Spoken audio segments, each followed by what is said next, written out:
অজু করে আয়না দেখলে কি অজু ভেঙে যান? আমার মামাতো বোন আমার বয়সে ৫ মাসের বড়। আমি কি তাকে বিয়ে করতে পারবো? পরিবারের সদস্যদের সঙ্গে শান্তি বজায় রাখার জন্য ছোট, ছোট মিথ্যা বলা যাবে কিনা? আমার ছেলে ৫ দিনের হায়াত নিয়ে দুনিয়াতে এসেছিল। আমার সন্তান কি আমার জন্য সুপারিশ করবে আল্লাহর কাছে? মেয়েদের মাসের একটা নির্দিষ্ট সময় নামাজ পড়তে হয় না? ওই সময় কি নখে নেইল পালিশ লাগাতে পারবে? এখনকার মেয়েরা সরাসরি বলে, শ্বশুর-শাশুড়ির সেবা যত্ন করা আমার জন্য ফরজ না। আমি কিছু করতে পারবো না। এটা কতটুকু যুক্তিযুক্ত? শিশুরা ঘুমের ভেতর হাসলে অনেকে বলে ফেরেশতাগণ তাদের সাথে খেলা করে। এটা কতটুকু সত্য? নামাজে যদি নিজের অনিচ্ছা সত্ত্বেও কোনো দুশ্চিন্তা চলে আসে, তাহলে কি নামাজের কোনো ক্ষতি হবে? নামাজে সিজদা করতে গেলে ছোট বাচ্চা সিজদার জায়গায় বসে থাকলে কোথায় সিজদা দিব? আমার ভাতিজা আমাকে ছোট আব্বু বলে ডাকে। এতে কোনো সমস্যা হবে কিনা? কেউ যদি ঢিলা কুলুপ না করে অজু করে তাহলে কি তার অজু হবে? ধরুন আপনাদের প্রশ্ন উত্তর দেওয়ার আলোকিত ভবনে আমরা প্রবেশ করি। আপনি লিখেছেন নামাজে সিজদা করতে গেলে ছোট বাচ্চা সিজদার জায়গায় বসে থাকলে কোথায় সিজদা দিব? সেক্ষেত্রে একটু ডানে বামে আপনি সরে সিজদা করতে পারেন। তাতে কোনো অসুবিধা হবে না।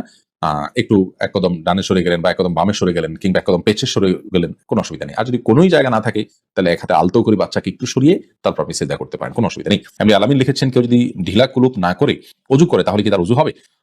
যদি পেশাবের পর পানি ব্যবহার করেন তারপর আর পানি ফোঁটা পেশাব ফোঁটা না বাইর হয়, অজু হয়ে যাবে। ঢিলা করা তার জন্য ফরজ ওয়াজিব নয়। আর যদি আশঙ্কা থাকে তাহলে সেক্ষেত্রে আশঙ্কা দূর করা পর্যন্ত তিনি অপেক্ষা করা বা যেভাবে হোক এটা করা উচিত। তবে ঢিলা কুলুপ না করে পানি ব্যবহার করলেও পবিত্র হয়ে যাবেন, অজু করলে নামাজ হয়ে যাবে।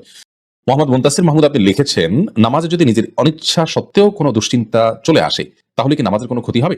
নামাজের মধ্যে নিজের অনিচ্ছা সত্ত্বেও যদি দুশ্চিন্তা আসে তাহলে সেক্ষেত্রে এই দুশ্চিন্তা এটার ফলশ্রুতিতে একজন মানুষ গুনাহগার হবেন না, বিশেষ করে যদি একান্তই অনিচ্ছায় আসে। কিন্তু সেটাকে যদি কন্টিনিউ করতে থাকেন তিনি, অর্থাৎ ভাবতেই থাকেন, ধরুন দুনিয়ার কোনো বিষয় মনে পড়লো আপনার জন্য যেটা দুশ্চিন্তার, এরপর ওইটা নিয়ে আপনি নামাজের মধ্যে ভাবতেই থাকলেন, তাহলে সেটা অবশ্যই আপনার জন্য গুনাহের বিষয় হবে এবং নামাজের আপনার যে প্রাণ সেটাকে নষ্ট করবে। হঠাৎ কোনো দুশ্চিন্তা হলো এবং মুহূর্তের মধ্যে সেটাকে আপনি ভুলে গিয়ে সালাতে মনোযোগী হয়ে গেলেন, তাতে কোনো অসুবিধা নেই। এটা ইচ্ছার বাইরে হয়েছে। আর আখিরাত নিয়ে আল্লাহর ভয়, কবর আযাব এই জাতীয় বিষয় নিয়ে যদি আপনার দুশ্চিন্তা হয়, সেটা তো খুব প্রশংসনীয় বিষয়, কারণ সেটা আপনার সালাতকে আরো বেশি আপনার আল্লাহর কাছে গ্রহণযোগ্য করবে ইনশাআল্লাহ। রিয়াতে আদি থেকে আপনি লিখেছেন মেয়েদের মাসের একটা নির্দিষ্ট সময় নামাজ পড়তে হয় না, ওই সময় কি নখে নেইল পালিশ লাগাতে পারবে?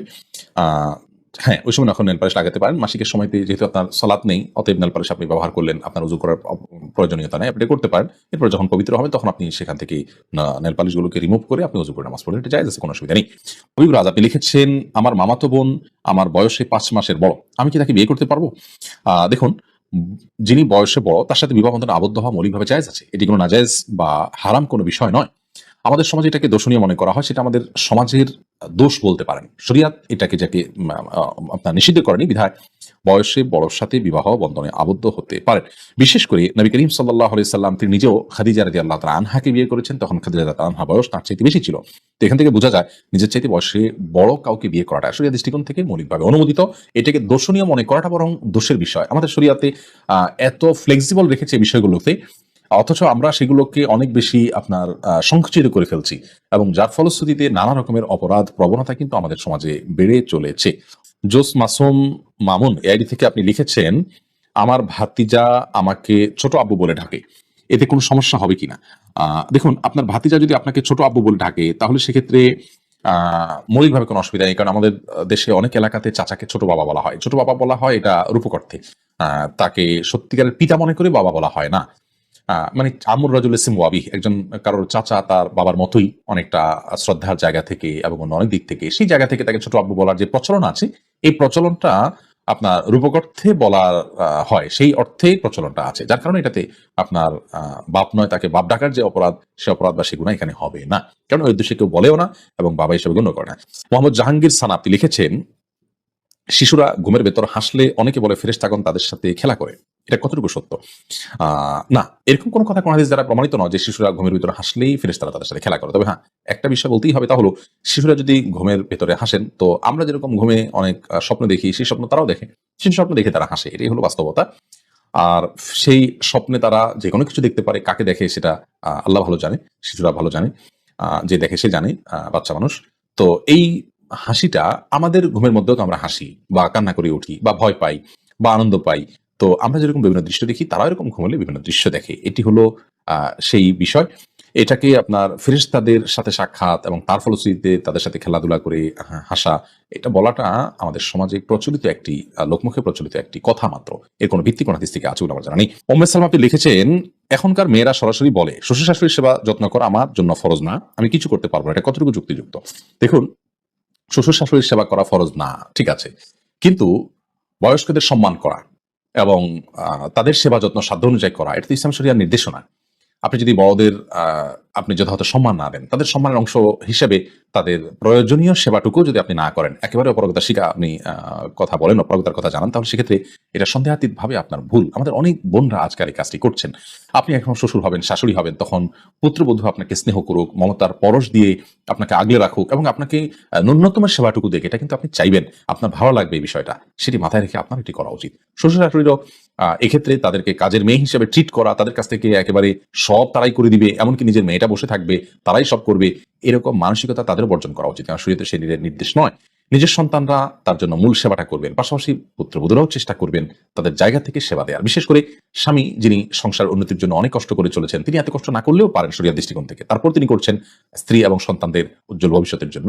তো তার বাবা মাকে তার অ্যাবসেন্সে দেখে শুনে রাখা, এটা তো নৈতিক দায়িত্বের অংশ। বিধায় শরিয়ার দৃষ্টিকোণ থেকেও আপনি হাল জাযাউল ইহসান বিল ইহসান কোরআনে আল্লাহ বলেছেন, ইহসানের বিনিময়ে আপনি ইহসান করা উচিত। তার স্বামী আপনার জন্য ইহসান করছেন, আপনিও তার প্রতি ইহসান করুন, তার বাবা মার প্রতি আপনি সেবা যত্ন করার মাধ্যমে। সেটুকু আমাদের মধ্যে থাকতে হবে। এটা যদি না থাকে, তাহলে অমানবিকতা বা আপনার অসৌজন্যতা, অভদ্রতা এবং বড়দের প্রতি সম্মান প্রদর্শন না করা, এগুলো কখনো মুমিনের চরিত্র নয়। বিধায় শুধুমাত্র আইন দিয়ে, ফরজ ওয়াজিব দিয়ে সবকিছু চালানোর চেষ্টা করা উচিত নয়। ফরজ ওয়াজিবের বাইরে নফল, সুন্নাহ, মুস্তাহাব এবং ইমানদারের জন্য উত্তম এবং সবের কাজ বলতেও তো কিছু আছে, সেটাকে যদি আপনি সম্পূর্ণ ডিনাই করে চলেন, তাহলে আপনি কিসের মুসলমান করেন? বিধায় এ ধরনের আপনার ঔদ্ধত্যপূর্ণ কথা কোনোভাবেই গ্রহণযোগ্য নয়। আবার যেমনটি বললাম যে পুত্রবধূকে বা নিজের স্ত্রীকে আপনার শ্বশুর শাশুড়ির খেদমত করতে বাধ্য করা বা তাদেরকে কাজের লোকের মতো করে ট্রিট করা, সেটি কিন্তু তাদের প্রতিও অন্যায়। বিধায় উভয়কে ব্যাপারে লক্ষ্য রাখতে হবে। পুত্রবধূরাও শ্বশুর শাশুড়ির খেদমত করার জন্য আপ্রাণ চেষ্টা করবেন, ভালোবাসা, স্নেহ, পরশ দিবেন। তারা ভুলভাল উল্টাপাল্টা কিছু করলেও সেটাকে দেখে না দেখার ভান করবেন, তাদের বয়সের যে আপনার সমস্যা সেটা হিসাবে দেখবেন। আবার শ্বশুর শাশুড়ি এবং স্বামীর তরফ থেকেও তাদের ব্যাপারে আন্তরিকতা থাকতে হবে। তারা হলে কখনো একটা সুখী পরিবার গড়ে উঠবে না। এবাদত ইসলাম আপনি লিখেছেন, অজু করে আয়না দেখলে অজু ভেঙে যায় না, এতে কোনো অজু ভাঙে না। আফসানা শারমিন রোশনি আপনি লিখেছেন, আমার ছেলে 5 দিনের হায়াত নিয়ে দুনিয়াতে এসেছিল। আমার সন্তানকে আমার জন্য সুপারিশ করবে আল্লাহর কাছে? বোন, আপনার সন্তান আল্লাহর কাছে ইনশাআল্লাহ বিদিন আপনার জান্নাতের পথকে সুগম করবে কিয়ামতের ময়দানে।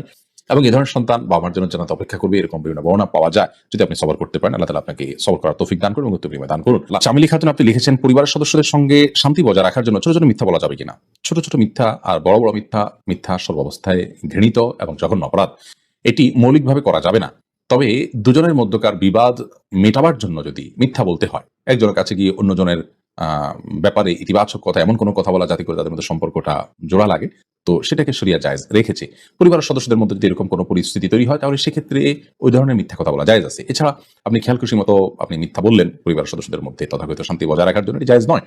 বরং সত্যবাদিতার অভ্যাস আমাদের মধ্যে গড়ে তুলতে হবে। মিথ্যা আজ আমাদের রন্ধ্রে রন্ধ্রে ঢুকে গেছে, যার কারণে আমরা আমাদের কেনাকাটা, আমাদের কাজকাম, আমাদের শিক্ষা জীবন, আমাদের শিক্ষকতার জীবন, আমাদের কর্মজীবন, আমাদের জীবনের প্রতিটা ক্ষেত্রে আজ মিথ্যার সয়লাভ হয়ে গেছে। এই জায়গায় পরিবারের শান্তি বজায় রাখার নাম দিয়ে আবার তথাকথিত ছোট ছোট মিথ্যা বলার বিষয়টি কখনো অনুমোদিত হতে পারে না।